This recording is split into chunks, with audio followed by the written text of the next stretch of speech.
देता हूँ कि लहसुन की जो फसल होती है आपकी, इसमें आपकी जो कंद होता है ये फटने की समस्या होती है। तो ये अधिकतम तो देसी लहसुन में नहीं होता है, ये आपकी G2 जो क्वालिटी होती है, साथ ही में जो ऊटी लहसुन होती है उसमें अधिक देखने को मिलती है ये समस्या।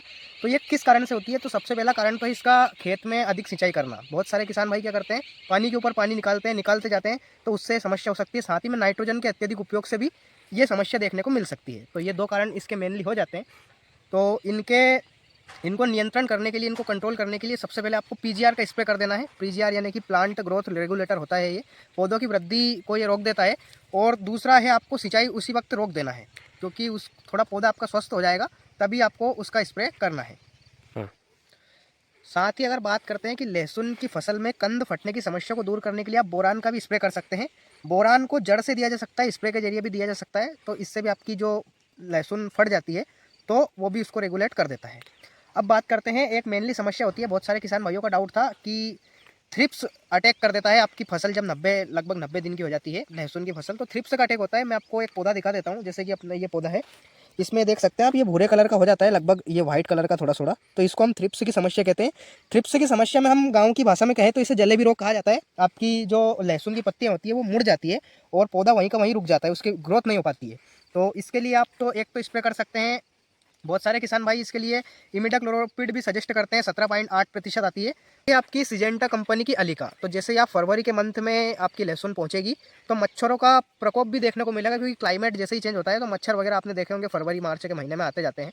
तो उसको स्प्रे कर देना है 15 दिन के अंतराल में, तो उससे आपको बेस्ट रिजल्ट देखने को। अब बात करते हैं कि आपकी जो फसल है लगभग 90 से 100 दिन की हो चुकी है, तो तब से क्या है, आपने जैसे कि लहसुन की बुआई से तो अभी तक आपने पत्तियों के ऊपर मेहनत की है इसको प्लांट को ग्रोथ करने के लिए, लेकिन अब आपको मेहनत करना है इसका जो कंद होता है, जो इसका बीज होता है, उसको कैसे बड़ा किया जाए, उसको कैसे चमकदार किया जाए, कैसे ज़्यादा छिलके हो जाए उस पर। तो इसके लिए आप बायर कंपनी का नोटोवा आता है वो आप डाल सकते हैं। साथ ही में हम बात करें कि इसमें 0,52-34% का आप स्प्रे कर सकते हैं, क्योंकि मैंने आपको एक वीडियो में और बताया था कि जो इसमें माइक्रो न्यूट्रिएंट्स होते हैं इसकी जड़, इसकी पत्तियों में, जैसे कि कैल्शियम हो गया, आपका मैग्नीज हो गया, तो वो क्या करता है, वो पोटास जो होता है, पोटास की मात्रा अधिक होती है 0,050 में, तो वो कंद में ले जाने का कार्य करता है, ट्रांसपोर्ट का कार्य करता है। ठीक है। और फंजीसाइड का भी आप स्प्रे मैंने आपको बता ही दिया है, वो आप कर सकते हैं। हाँ। तो बात करते हैं, अगर आप अपनी लहसुन को स्टोर करना चाहते हैं तो इसके लिए आपको फंजीसाइड का स्प्रे जरूर करना चाहिए। फंजीसाइड के अंदर आपको ट्यूबिकोनाजोल का स्प्रे करना है, ये सभी कंपनियों में आपको देखने को मिल जाता है। ट्यूबिकोनाजोल मस्ट है अगर आप अपनी लहसुन को स्टोर करना चाहते हैं। बहुत बार आपने प्याज वगैरह में भी देखा होगा कि प्याज काले कलर के हो जाते हैं, मिस्सी लग जाती है, तो उसका भी आपको ध्यान रखना है। तो आपको फंगीसाइड जो होता है, कवक कवक जिसे हम बोलते हैं, तो उसका अगर आप स्प्रे कर देंगे ट्यूबिकोनाजोल का, तो उससे आपकी लहसुन अच्छी रहेगी और जो जड़ है उनमें कोई रोग नहीं लगेगा उससे। तो आप अपनी लहसुन को स्टोर कर सकते हैं, साथ ही में प्याज वगैरह में भी इसका स्प्रे कर सकते हैं। तो मैं आपको पूरा निष्कर्ष बता देता हूँ कि वीडियो बनाने का निष्कर्ष क्या है। पूरा जब आपकी लहसुन होती है वो लास्ट स्टेज में होती है, तो आपको 15 दिन के अंतराल में मैं आपको 4 चीज़ें बता देता हूँ, उनका उपयोग आपको मस्ट करना है। सबसे पहले आपको करना है 0050 NPK, 0050 जो प्रतिशत होता है उसका स्प्रे करना चाहिए। इसमें पोटाश की मात्रा अधिक होती है, तो ये आपके माइक्रो न्यूट्रिएंट्स जो होते हैं, माइक्रो एलिमेंट्स, उनको पत्तियों से ये ट्रांसपोर्ट कर देगा आपको कंद में। ठीक है, तो इससे आपका दाना भी चमकदार रहेगा और उसको स्ट्रॉन्ग भी हो जाएगा। पहले नंबर की चीज़। दूसरे नंबर पे आती है आपकी फंजीसाइड, ये मैंने आपको बता दिया है।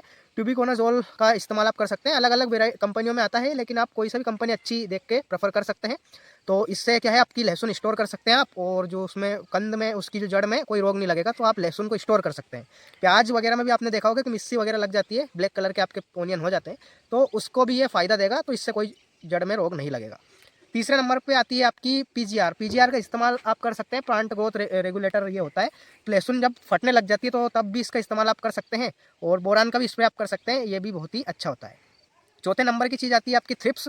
थ्रिप्स का अटैक होता है, मच्छर जो होते हैं वो लास्ट स्टेज में, यानी कि फरवरी के मंथ में, फरवरी मार्च का जो लास्ट स्टेज होती है आपकी लहसुन की, तो मच्छर यानी कि थ्रिप्स आपके पत्तियों का ऊपर बैठकर उसका रस चूसने लग जाते हैं, तो उससे आपका नुकसान देखने को मिलता है, मतलब उत्पादन क्षमता इतनी अच्छी नहीं हो पाती है। लिका जो सिजेंटा कंपनी के अंदर आता है, साथ ही में इमिडाक्लोरोपिड को भी आप प्रेफर कर सकते हैं, 17.8% में आता है।